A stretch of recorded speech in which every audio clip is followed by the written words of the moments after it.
दोस्तों आपने कई व्यक्ति ऐसे देखे होंगे जिनको छींक बहुत आती है। जी हाँ दोस्तों, हल्का सा डस्ट हुआ नहीं छींक चालू होगी, घर में पेंट वगैरह हुआ नहीं छींक चालू होगी, मतलब किसी भी चीज़ से एलर्जी के द्वारा भी उनको छींक हो जाती है।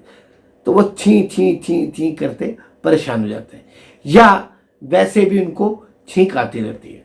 तो दोस्तों वो क्या करते हैं, जाते हैं डॉक्टर के पास और एंटी एलर्जिक दवाइयाँ ले आते हैं। जी हाँ दोस्तों, एंटी एलर्जिक दवाइयाँ खा खा के फिर वो परेशान हो जाते हैं, क्योंकि प्रॉब्लम वहीं की वहीं है, छींकें ठीक नहीं हुई। तो आज जो पॉइंट लेके आओ ना, जिस पर मात्र मसाज करनी है और मेथी दाने द्वारा आप इस छींकों से परेशान थे, बहुत ज़्यादा दुखी थे, आप भी थे और आपके घर वाले भी दुखी थे कि यार सारे दिन छींकता रहता है या छींकती रहती है, तो वो प्रॉब्लम आपकी ठीक हो जाएगी।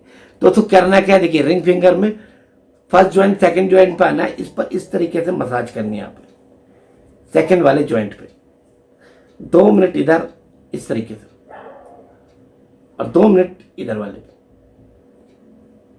डेली करना है, 3 सेट करना है दोस्तों, सुबह दोपहर शाम इस तरीके से प्रेशर देना, मसाज करनी। ये मसाज और प्रेशर दोनों उंगलियों में 3 सेट करने हैं, सुबह दोपहर शाम। फिर देखना छींके है ना धीरे धीरे खत्म हो जाए। अब दोस्तों बात करेंगे मेथी पट्टी की। जी हाँ दोस्तों, मेथी पट्टी को कैसे हम इसको अप्लाई करें।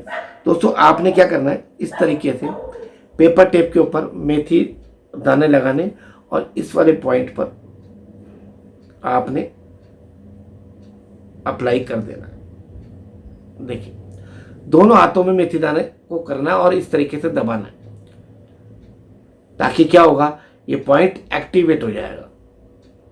सुबह उठ के आप इस मेथी दाने को उतारें, फेंक दें। दिन में लगाना है तो पानी से बचा के रखें। जी हाँ दोस्तों, पानी लगने से क्या होता है, मेथी दाना फूल जाता है और खराब हो जाता है। रात को लगाया, इस तरीके से इसको प्रेशर दिया और सो गए। सुबह उठने के बाद मेथी दाना और पत्ती फेंक दी, दोबारा आपने नई मेथी दाना और नई पेपर टेप लेनी।